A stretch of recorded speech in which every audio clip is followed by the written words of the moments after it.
Hello, ladies and gentlemen. My name is Samuel64, and welcome to the RoboCast for episode 16 of the 2018 BattleBots season. I'm joined alongside, as ever, Anderson9132, the Robot Wars Guru.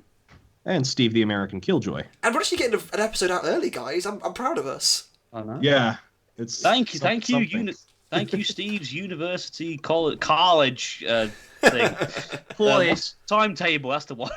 Yep, I know it's the worst. And when I have semesters that start, and this is the hardest one I'm going to have in a while, it's 5 days a week, and it's very hard to figure out times to talk. So this is the best way it college could work student out. having to do work. Bloody hell! I never thought I'd see the day. Yeah, it happens to us all eventually. I'm afraid it does happen to us all eventually. So in terms of the fight card this week, obviously, there's always a lot of hype when the fight card comes out on Facebook or Twitter, and everyone kind of gets ooh, I wonder who's going to win. This week, everyone kind of looked at it and just thought, it's a bit but. As it turns out, the episode itself was really good. It was a lot. I think a lot better than a lot of people gave it credit for. Well, there are fights that needed to happen in order to free up some bracket mystery. You know what I mean? Absolutely. And obviously, I believe next week is the last one before the bracket begins. I think that's been revealed somewhere that it's going to start episode 18.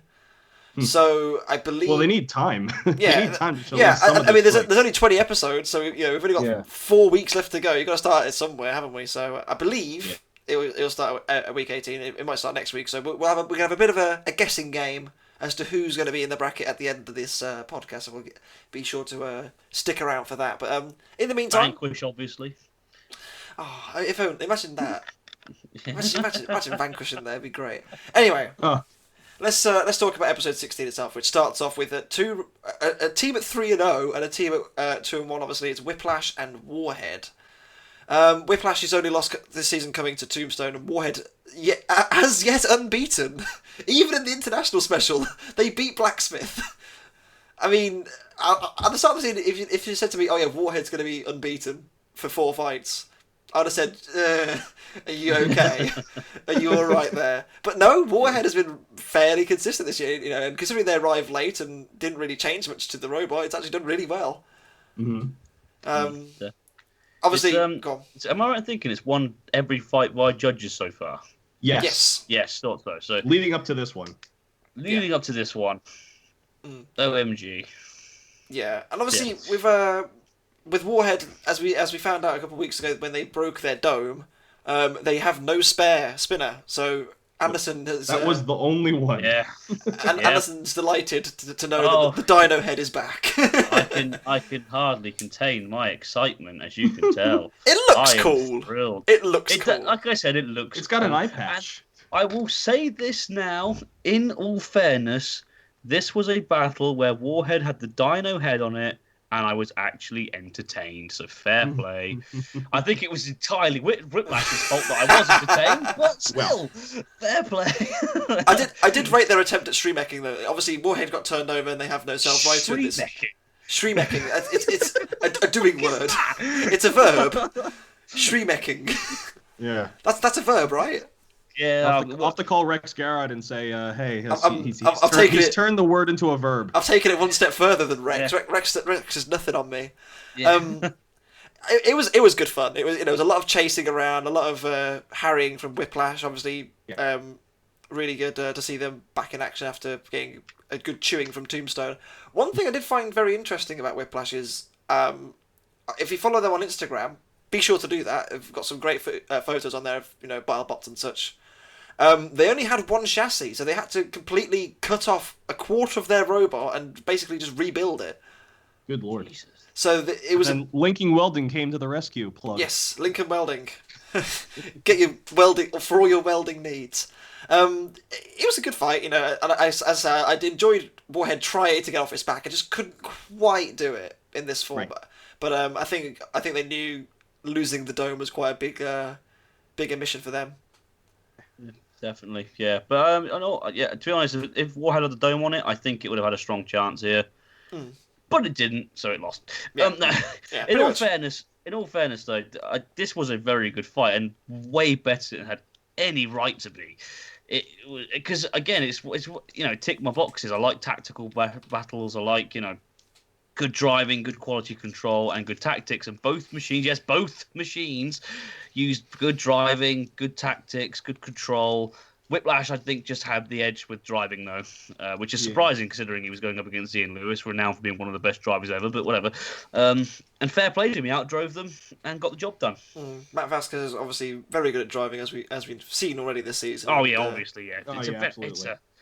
Yeah. It's definitely one of the more underrated drivers, I think. Yeah, one thing with Whiplash that I noticed a lot, it got caught on the floor a lot when it was driving around. That ledge is really low to the ground. Had a hard time getting the disc into play too because of how the way that Warhead shaped. Warhead was really aggressive throughout this whole fight. Even when getting attacked, it was still chasing after Whiplash. And Whiplash actually had to kind of parry and turn around and try to actually reset itself while Warhead is just steamrolling towards it. The thing is, it's because it's so big, Warhead. It's very intimidating, and as it comes towards you, you kind of think, okay, how do I actually approach this? Because there's just so much to attack. Where do I go? Right. Oh, exactly. Warhead's a big old thing. I like that little cheeky attack at the end with Whiplash with the disc. After Warhead was already flipped over at this point, they smoked a little at the end there. I don't know if that was because they attacked late. Because I mean, we'll see. We've seen bots in the past, Tombstone, attack late, and something happens because I mean, the match was won at that point. So it's hopefully that doesn't come back to bite them. You know what I mean? Yeah, they didn't need to go back in and do the damage, but they obviously wanted to put on a show, and that's what they did. And Whiplash moving to 3-1. I can conceivably see. I can probably see them getting into the bracket. Obviously, they've. I think they're a lock. You think so? You think they're definitely going to be in there? I think so. With that fight against Tombstone, I mean that's already going to bolster your record. See who did they fight? They had a really good fight against Hypothermia, which is a tough robot. It really didn't have a good showing this year. And Mecha Rampage, I think, is underrated. With the amount of damage it can put out. They won all 3 of their battles via KO as well, which is of course a very strong point. Considering I don't even think Yeti did that, did they? So, and considering Yeti came 4th last time, fourth last time. Yeah, that's a pretty big. Third, fourth. I think that's no small feat on Whiplash's part. I think it could be a top 8 candidate, definitely. And I think Warhead's out at this point. Yeah, Warhead is at 3-1, which it does lift it a lot above a lot of 2-2 machines, which I think I think at this point, if you're at 2-2, you're kind of hoping for something. I don't know, but I don't know how they could justify putting a 2-2 machine in over a 3-1 machine myself, but just by for sheer numbers. Warhead of all those at 3-1, I think is kind of the weakest. Okay, we'll discuss this more at the end of the podcast, but. Warhead's going to struggle, I think, to get into the top 16. We've been wrong before. You never know, but... It is an entertainment show over a competition, we do know that. Yeah, so they might go for the fiery dragon head over, say, the 16 vertical spinners that are going to be in the top 16. You know what I mean? Yeah, it is what it is. It's going to be... it's the meta right now. Yeah, it is. It really is. It's effective for a reason. Anything else to add on Whiplash and Warhead? I'm good. I'm good. Yeah, either way, if I think both machines can feel very happy about their seasons. I think that's a nice way to put it. Yes, definitely so. Regardless if they do or don't get in, both of them have performed well, and they've come out with more wins than losses, so you can't really complain at that, can you? Exactly. All right, we shall move on to 2 teams that aren't really playing for much, but I suppose they're playing for pride at this point. They are Reality. Yeah, they are Reality and Mohawk. Obviously, Reality is at 1-2, and Mohawk is at 0-1, I believe. Mohawk, Mohawk's at 0-2 actually. Oh, so they must have had an untelevised fight. Yeah, they. Let me see if I can find the damn thing. Oh no, did they have a Science Channel fight? They didn't they? They had a fight against Gemini. It was a Rumble. That was it. Yeah, it was, and it lost. Yes, that's it. And it obviously lost to Sawblaze as well. Yeah, and Reality. Yeah, we'll get to that now. Reality dominated the fight. that's pretty much all there is to it, really. It was good to see Reality, properly giving it the beans again. It was, it's a damn nice robot to watch fight. I think that's fair to say, is it not? Yeah, very fair. It's a it's a scary thing, and they're going to be, if they don't make the bracket at the end, it's going to be of what could have been, because it's a very solid block of drum. It's very scary. Yeah. But it's just one of those things. Also, can I say that I don't know what happened, but I noticed that the timer clock behind Mohawk was broken at the end of the fight. It was black. I did see that. What happened? There might have been a technical glitch or something. Yeah, but with Mohawk, I think, and I said this in a chat that you and I are in, Sam, that I think it's time to move on from Mohawk. I think it's seen its day. It really hasn't seen the success I think Max Bales probably hoped it would have. I really would love to see. It's another one of those things where like it's got the blacksmith mentality where it's here. Let me poke a hole in a robot and then cook it from the inside out. But it just hasn't worked. And when you have a wedge that can just get ripped up like tinfoil, it's not going to work. So I mean, it's so pretty. It's a really interesting robot in terms of design, and like it's quick, it's aggressive. He drives it well. It just maybe I don't know. Maybe the Crusher just needs a little bit more oomph to it or something. I don't know. Like obviously we've seen Crushers are still viable today, but with robots like Petunia and obviously Spectre and King of Bots. That thing is just But even I like it. But and I hate King of Bots. but Mohawk itself, it seems like it needs a big upgrade. What I like about Mohawk is it's got that rustic look to it, though. Yes, it does. It doesn't have to be pretty. It's got a flaming mohawk, and it wants to look grungy, like someone with a mohawk would have. Yeah. No offense, Tim, obviously. if he's watching. But in all honesty, this fight for me was, I guess, sort of like a Viking. I hope it was more like a Viking burial for Mohawk. It took some damage. They went out for a blaze of glory, and again, to be fair to them, they took it like champs. They literally charged straight in there. They didn't give a fuck. They just went straight in there. They didn't care if they got hit by the drum or not. They just went for it, and I think they deserve a lot of props for that, because these things are not cheap to build. No, so fair play. No, they are not. And in all fairness, it was actually a very, very entertaining battle. As far as one-sided fights go anyway, I think it was a very, very entertaining battle, so fair play. Yeah. I think what we can see is, back to reality, I think, with who it's fought. With who it's fought, it's actually, besides Mohawk, it's actually had a pretty strong schedule. Yeah. It's fought Lucky, and we see how tough Lucky is with the Desperado tournament performance. Had it not done that, I don't think Reality would be rated as high. As it has been. Yeah, I agree. It lost to Duck, which we know how good Duck is, and then it lost the judge's decision to Sawblaze. So I mean, I don't know.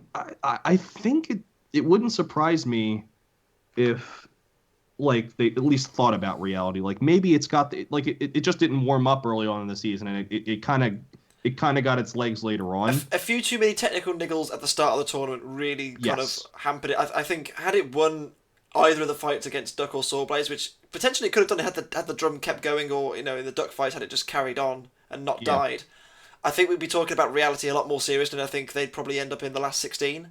Yeah. With that said, it just hasn't worked out for them. I think within a season, I said this, I think it was last week when we did it was the international special, wasn't it? It was last week. Yeah. I think within a season, this robot is going to be right up there. I genuinely think that, like, if in reality we're looking at a future, bracket, a higher seed in the bracket as well. I think it genuinely has the opportunity to go and do that. But maybe cause an upset or two. Yeah, absolutely. The only thing I have in this fight, which I noticed a weakness in Reality, I think the commentators even noticed it as well with the when it drives into an opponent, the drum completely stops and they have to wait a few seconds. There's no inertia to keep it going. No. And that, ladies and gentlemen, is very. I mean, that, just to put that to scale, that's something that Hypnodist did in Series 3 of Robot Wars. That's just let's just put that into perspective. There's obviously a reason behind it. Obviously, there's a reason behind it. I don't get me wrong. I'm not turning around and saying that they're bad engineers or anything. I'm just saying that is a major problem that does need to be sorted. It's a big brushless motor, is it not, that runs the whole thing inside the drum? I believe so, yes. Yeah. You go ahead. Yeah, well, as I say, within a season, I think these small technical niggles that they had early in the season. Obviously, the drum thing. I think they're probably already working on it now. To be fair to them, Metal Skull. Oh my gosh, absolutely. Metal Skull Robotics. This is a lifelong sport. Yeah, Metal Skull Robotics are really, really good at what they do, and I'm fairly sure that they're going to be. I say they'll turn up next season and they'll probably blow everyone away, but the pieces are slowly coming together. They beat Hypershock last week as well. They beat both Bales within 2 weeks of each other. Look at that. Yep. The machine is clearly there. It just needs a few tweaks here and there, and I think reality is going to be properly dangerous. I think they're going to bring a robot back that's as tough as nails. So. Oh. Hey. I can do it too. You can't do much against the Dutch. But, Yeah. I don't know. I was lost there. Yeah. This bastard beat me to it. Yeah. Fair play to it, actually. Steve, that was quick. I'll give you that. That was very good. That was very good. Moving on from reality and Mohawk, we'll go to next fight, which I consider probably one of the best fights of the season, even though it's a free shipping fight. Yeah, but it's a kind of. They're two mid-carders. They are two mid-carders. Well, in terms of this season, they've been two mid-carders in Warhawk and Free Shipping. Obviously, Gary Ginn has won many Robo games with Original Sin, but Free Shipping is an Original Sin. It's had its troubles this year, but yes. What an amazing fight! Oh yeah. Hashtag Free Shipping for the final bracket. I don't. I mean, it's 1 and 3. I don't care. I want it in the bracket. No, it's. I mean, okay. All right. For entertainment alone. All right. Free shipping for love. Free shipping for life. I don't give a fuck. I mean, okay. This fight started off. Free Shipping was, I think, too low at the start for Warhawk, and I think it just really struggled to get. Yeah. And Free Shipping, controlling the pace of the fight, looking good, and then Warhawk hit it once, and I think it bent one of the forks up. Yeah. And Gary said he fortified that weapon. Yeah, right. That thing completely fell off. It was like watching Nuts 2 all over again. It was flinging its forklift around like a massive chain. It was great, and he just kept driving on his side. Yep. It's so weird the way that Free Shipping is able to just run every way up. It's like Pussycat. Yeah. It's incredible, and it was just such a fun fight. And then the fire at the end, just engulfing all of Free Shipping as well. It's just burning up all his extra electronics that he had. It was amazing. This fight was just so stupid. And the BattleBots side, it got knocked off. Now they can't advertise anything anymore. Why? Why would you do this to us? I think this is a pure what's the word I'm looking for here? Pure example of spectacle. Yeah. As an actual battle, okay, this is just two robots titting around in an arena, but as spectacle is concerned, it was absolutely on point. Yep. 5 out of 5 easy for that, and it's got to be in the top 5 best battles of the season so far, definitely. Yeah. It's just so the whole thing was just so stupid. Like, Warhawk was just driving into Free Shipping and flinging it all over the place, and Free Shipping was just like, all right, I'm gonna throw my forklift at you and just whip it around. And fair, it was nuts. Where it literally did try doing nuts tactics. It was swinging around, trying to beat them with the lifting forks. I do definitely think though that Free Shipping went out with a blaze of glory. Big time. In every sense of the word. It was hot stuff, man. It was. This battle truly was fire. And I tell you what, I think that Free Shipping deserves to go off on a nice holiday and have a nice glass of gin. Sorry, I'm really trying to up that tough as nails joke here. It's not going to happen. You're not going to be able to do it. I will say this. I think, a lot of people, you kind of look at Free Shipping and you think, what the hell is it? I think this season, like if there is a 4th season of BattleBots, I'm fairly sure there will be. I'm hoping there will be at least. I'm fairly sure Free Shipping will be welcomed back with open arms because it's just been so entertaining. Like every fight it's had this season, it's 3-1. Yeah, and he'll improve it is the best part. Sorry, it's 1 and 3, even not 3 and 1. Yeah, but every fight has been so 3 and 1 in our dreams. Yeah, absolutely. But it's been so entertaining, and it's just been a wonderful robot to watch. And as much as it hasn't had the success that it necessarily could have done, it's certainly put on a good show, and I think that's the main thing. Right. I mean, there's a couple things in this fight that. Well, even the pre-fight, I think if Farouk has like a zipper on the back of his head and he like unzipped it, I think he's secretly a bird. because his pre-fight thing for Warhawk was gold. With that, I mean, Warstop became a non-factor like a second in. It kind of flew off into the space. Just fell over. Yeah. I also learned that Chris likes s'mores. Yep. And the fire truck at the end. Oh my god, the literally fire made truck. Just made me lose it. The fire I truck. laughed throughout this whole fight because of how just comical it was. But that was the best. Like, you know, you just kind of watch, you know, when you watch like a race or something, you know, like a motor race, and everything just kicks off and like everything just goes out the window. You just kind of think, well, this is just amazing because no one knows what's going on. That's what this was like. It was incredible. You know, there was no moment in this fight where I was like, do you know what? I'm sure what's going to happen here. It was completely unpredictable, and it was wonderful. Well, just return to Warhawk briefly. Yeah. They're now at 3-1. Yes. They knocked out Axe Backwards, they knocked out Overhaul, and they didn't quite knock out Freeshipping. Right. And the loss to Brutus. As well. They might end up sneaking into this bracket. I don't see a reason why they shouldn't at least be considered, because they've had some pretty good fights. I mean, the Overhaul's been kind of a glass cannon this season, so I don't know how well you can rate that fight. We'll get to that in a minute. Mm-hmm. But Freeshipping you can't kill it.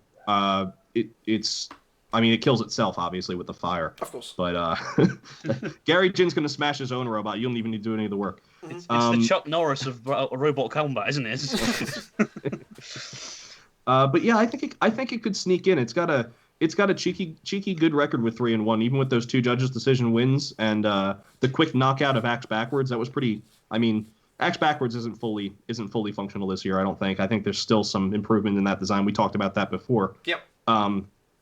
But I mean, I don't see why it shouldn't be considered. It's got a lot of pedigree, obviously, with Rob Farrow at the controls. I think it would be good in the bracket. I'd like to see it fight. I think the thing about Warhawk is it's been good, but it's been very under the radar good. Yes, if that makes sense. It hasn't done anything overly noteworthy until now, obviously. Well, this fight put it on the freaking radar. But before that, it was always mid-carded. It never really. It's never been in the main event. It's never been overly discussed. They need to keep it there. They need to make sure that disc is still spinning by the end of the match, though. Yes. It died at this point. I think if they have a fully functioning robot throughout the whole fight, because most of the time this season it's the drive that's gone on one side. This time it carried on driving the whole fight. Yeah. I think with a fully functioning Warhawk for 3 minutes, this could do really well. Like this could be a big candidate later on in the competition if it can keep it working. Mm-hmm. But we'll have to see about that, won't we? So we'll move on to our penultimate fight, which sees Overhaul and Witch Doctor. Witch Doctor has kind of had an interesting season. They had to replace all the electronics inside it. Go back to the old motors and such. They changed the front, wedge / panel thing at the front just to give it a bit more reach. And since they've done that, they've really turned a corner. Yeah. I feel like they've properly stepped up their game, and obviously Overhaul. I feel bad for Overhaul. I really do, because it's not a bad machine. It's just it's not. I think they've just been very unfortunate. I mean, who have they fought this season? They fought Chomp. Yep. They fought Sawblaze, and they fought Warhawk, and now obviously Witch Doctor. Yeah. It's not really an easy run. They beat Chomp fairly easily. Sawblaze is a very good robot. Warhawk is obviously 3-1 now, and obviously in this fight they fight Witch Doctor, which is also ends up getting the win. Yeah. There wasn't really much they could do in this fight. No, they tried to protect their sides, and the stuff on their sides it splintered like styrofoam. Mm-hmm. It almost could have been, honestly, in Witch Doctor's eyes. Witch Doctor has had an interesting run with the knockout to Yeti, the 2 KOs of Ultimo Destructo, which I don't know what that's worth. It's there. It fell apart. It fell apart. I know. I feel bad for Sean Irvin, but hopefully he brings back something that really solidifies that poor robot's pedigree. Because Techno Destructo was a good robot back in the day, so I hope he comes back. And the blacksmith fight was, that was a good fight all around. It was a good tussle. So I mean, I don't want to be that guy. I mean, they have 2 KO victories. I mean, I see them getting into the bracket. I don't see them being in the top 8. Oh, really? I don't know. It's hard because that 1 KO they had against Ultimo Destructo doesn't really. I think it hurts them because Ultimo's wins were very, very hollow. And that's kind of the problem with a schedule like that. A bit like the robot. Come on, look at it. Sorry, I don't want to say sorry, guys. I'm sorry. I'm sorry, man. But... The schedule hurts in a way sometimes. This robot, and it's going to hurt others. I would think, but I mean, I think they could sneak in. Maybe they'll crack the top 8. But it's going to be interesting. And with Overhaul, it's of what could have been. Honestly, there's 2 exchanges and Overhaul died, so it's like, ugh. Anderson. I think what you're trying to say, Steve, is the thing about the bracket is it isn't just about how you've won. It's who you beat. It's who you fought and how you did it. For example, if you have a KO against Yeti, you're fucking up there.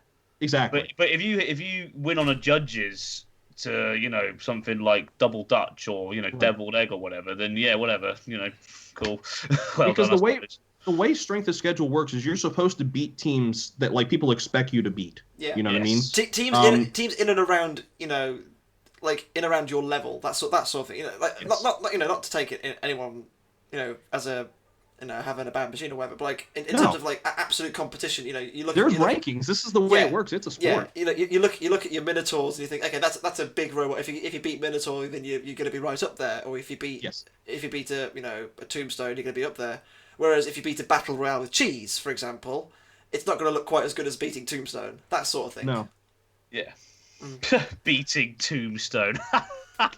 Well, only one team's done it so far. I know. Yeah. I know. And they have a chance of doing it again. Yeah, and like I said, of all the robots in this season, I honestly think Bite Force is probably the only one who has a chance. Or Waiachi. Or Son of Waiachi is too much of a glass cannon for me. Okay. It can do the damage, but when it hits another big spinner, it can also take the damage. Yeah. And I still think they were very, very lucky against who the hell Endgame. They were lucky against Endgame. It tends to have trouble against vertical drums and vertical drisks. You know what I mean? Not like a nightmare disc. We know what happens to a nightmare disc. That's been proven. That needs a parachute at the end of it. Yeah. Back to the fight itself. Obviously there wasn't much to the fight itself. It was mostly just Witch Doctor harrying and bullying Overhaul until it. I mean, it was. I mean, it wasn't much of a fight. It wasn't much of a fight. Yeah. It's a shame to see Overhaul go down like this, but Overhaul itself. Where would you go from here? You look at Overhaul. It's a fundamentally good design. It's a good idea. Grab and lift. It's a nice control bot. Yeah, he's had lighter class bots that are of similar design too. So it's an evolving scaling design. Yeah, much like Sawblaze and Charles.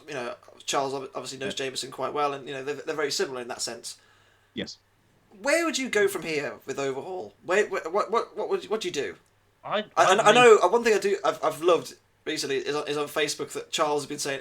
Everyone just keeps joking. Put a spinner on it.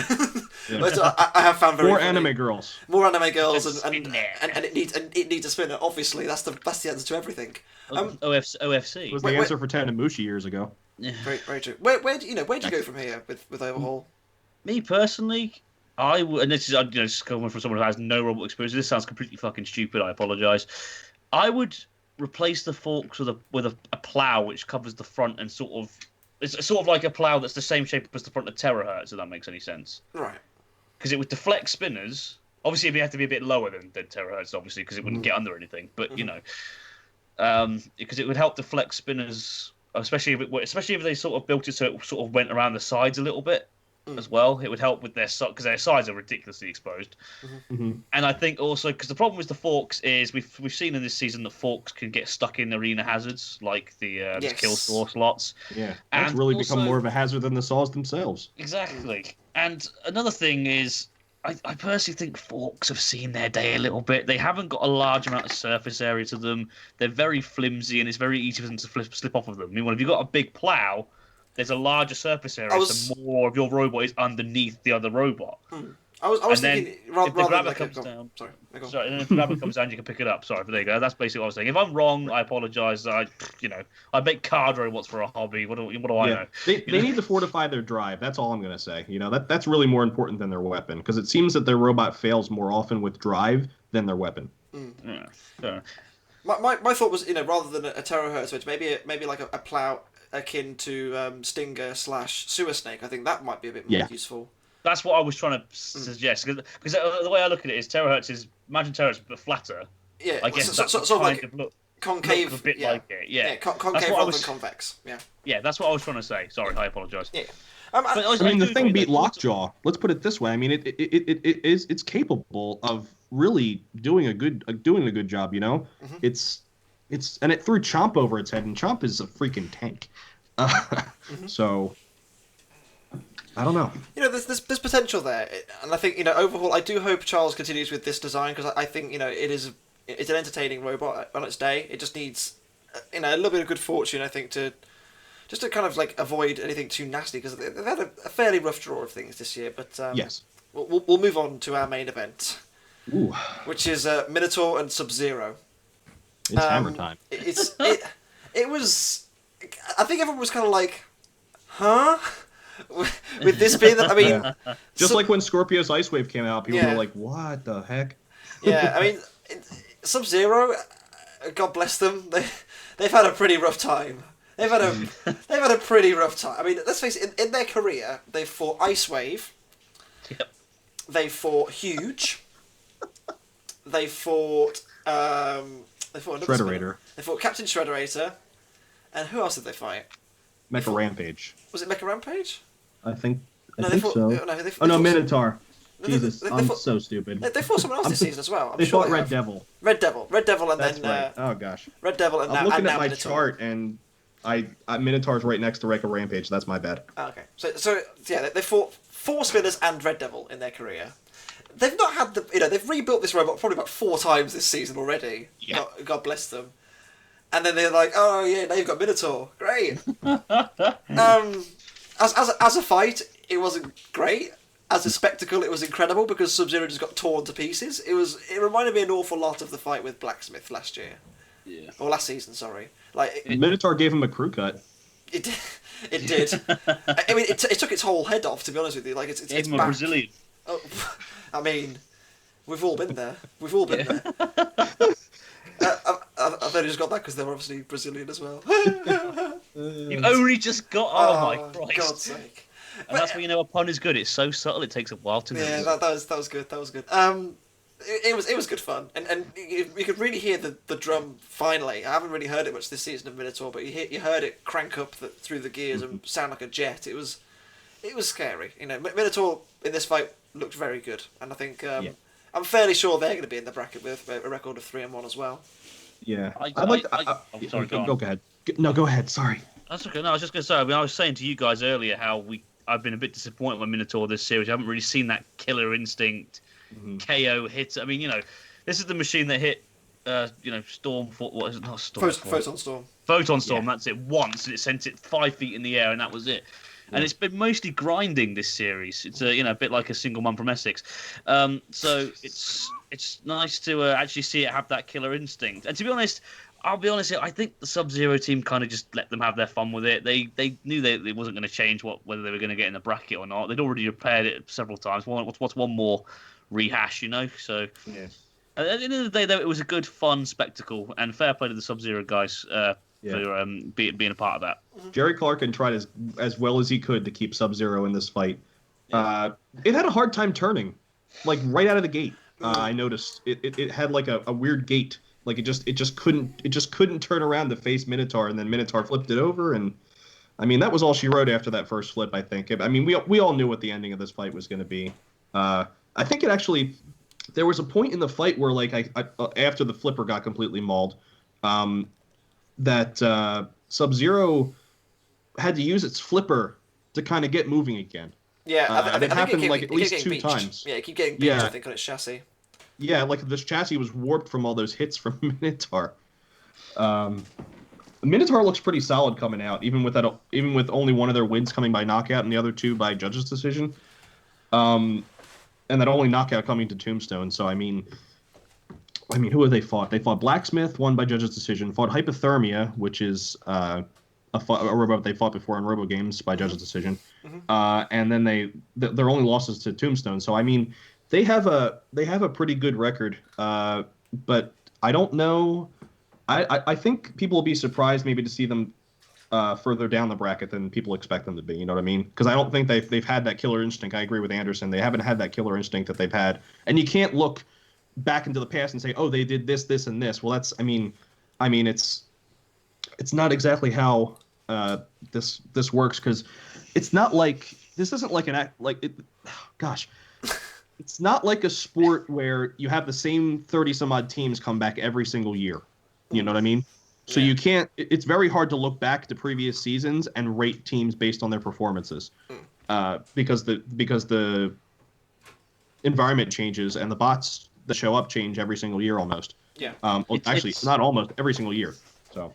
Exactly. It's not like Robot Wars where they can turn around and say, oh, based on last year's performance or whatever. Because at the end of the day, this seeding bracket, the way BattleBots has always done their seeding bracket is they do it after the qualifying rounds, and they base it on what they've seen in the qualifying rounds. So, for example, in season 2.0 of the reboot BattleBots, ABC, even though Bite Force was reigning champion, they were still seeded lower than Tombstone based on what was seen in the qualifying rounds. Yeah, they were seeded fourth.